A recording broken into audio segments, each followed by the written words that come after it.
Okay, our target for today is that students will be able to solve proportions with similar figures. That means we're going to be seeing lots of shapes today.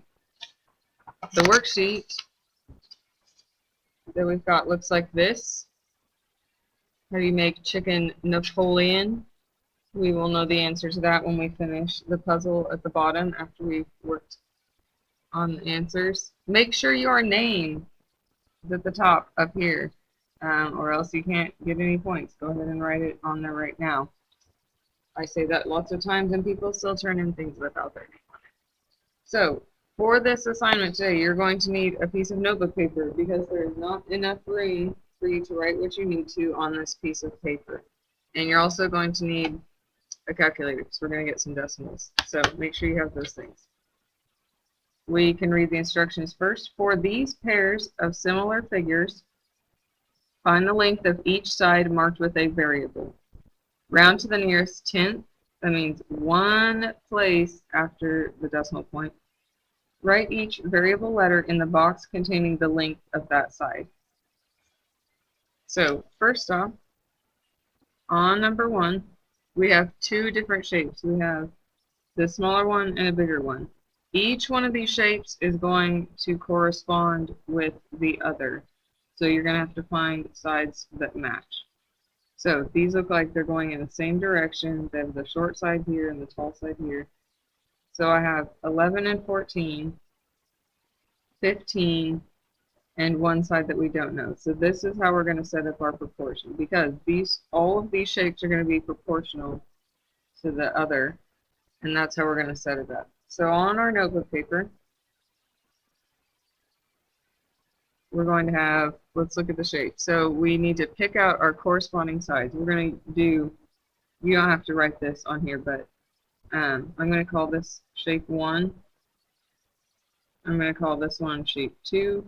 So that's how we're going to do with our proportions. I'm going to put a proportion for shape 1 and then a proportion for shape 2.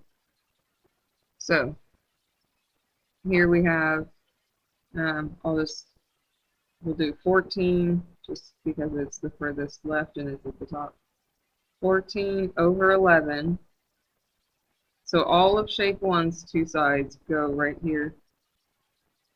And then shape 2's, we have to make sure we go in the same order. So 14 was on top. So the side that corresponds to this long side is H. So H has to go on top. Now the one that goes with the shorter side is our 15. So now we labeled our shapes, got our proportions right. Now we can do our cross multiplying. So we have 15 times 14. So we get 210.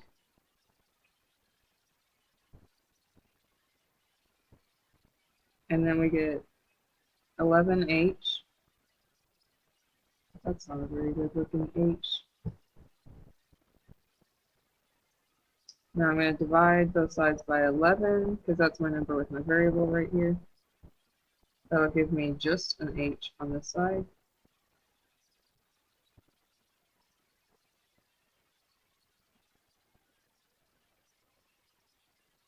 So we want it rounded to 1/10. So if this is what it says, I need to have one place after the decimal. So it's 19.0. Now I need to keep that place, so I'm seeing if that 0 is going to stay the same or round up.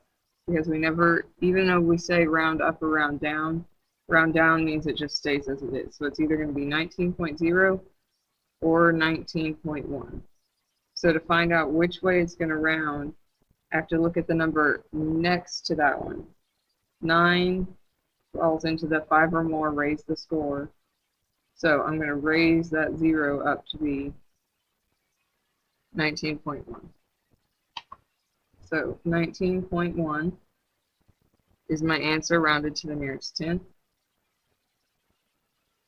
And then it would probably be helpful to put your answer on, if you circle it here and I can tell, that's okay, but it would probably help you when you go to fill out the puzzle at the bottom if you write it on here. So number 19.1 and then inches. because that's what we're measuring in. So on all of these shapes, you're going to have to set up your proportion. So on number 2, and it says, hint, the figure has been rotated. Some of these are going to move directions. So it might be sort of hard to see. I'm going to call this one my shape 1. Oh, that looks a lot better on the camera than it does on my paper that I have. So shape 1 and shape 2. So I'm going to have my first proportion and my second.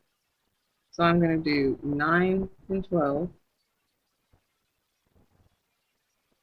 And then, let's see, it's been rotated. So 9 is my shorter side. So on shape 2, my shorter side is 5. So that has to go on the top with 9. And then 12 is my longer side, and A is my longer side. So my A is going to go down here. So on this side, we get 9A. On this side, we have 12 times 5, which is 60. And then we're going to divide by the number that's over here with our variable. A is equal to, we'll find out, so 60 divided by 9. So here we get 6.6, or it might round up to be 6.7. Those are my two options. So we look to the number after that. 6 is in 5 or more raises 4. It's not 4 or less, let it rest. So we're going to get 6.7. And that's going to be feet. So I'm going to write it up here, 6.7 feet. That's my answer. And we're going to go on to number 3. So on here, I'm going to have to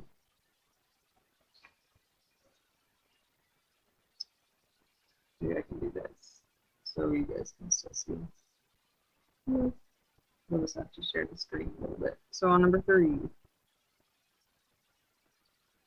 I'm going to use this one as figure 1. Figure 2. Doesn't, you could switch them if you want. Doesn't really matter. So on figure 1, I have 6.5 over 3.7. Now, my long side is 6.5, so my long side here is 4.0.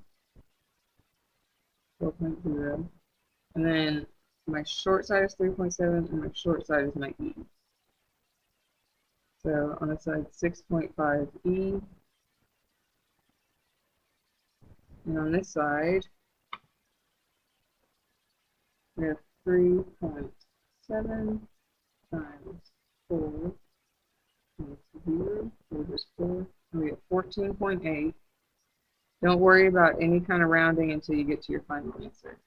So now I have to divide by 6.5.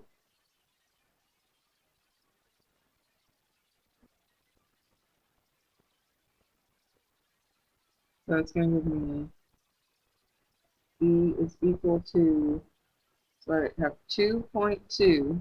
I'm going to have that no matter what. I'm just deciding if it's 2.2 or 2.3.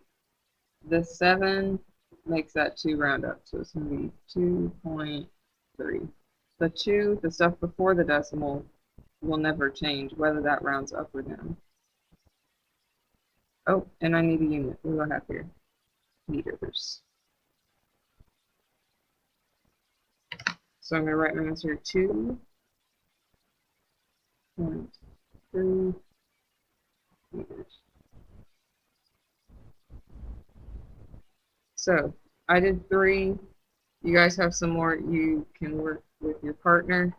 I am going to go ahead and tell you on here, this S side goes with this 10. This Y goes with this 6. Those are the two sides that go together. These are in the same shape, O and 90, N and 53. If you want to draw some arrows, if that would help you remember. On this one, it's flipped around. So this 11.2 goes with the T. These two sides go together. This tall long side over here goes with E. over here, it's flipped around and upside down. So the bottom side, this one goes with this 48. And then the shorter sort of side, this U, goes with the 43. And this Y is going to go with the 64. These are flipped. So the O and the 16. And then our long side, and the short side. With these, this triangle goes with this bigger triangle. So the bigger triangle includes the smaller triangle. And then AB goes with AC, AE goes with AB, EB goes with DC.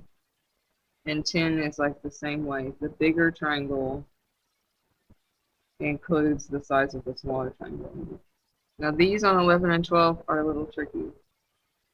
This 100 is going to go with this B. The other side of the right triangle, this 46, is going to go with the 75. And then L is going to go with 25. It's the same thing. This 27, I'm going to go with the N. This 5.1, I'm going to go with this R.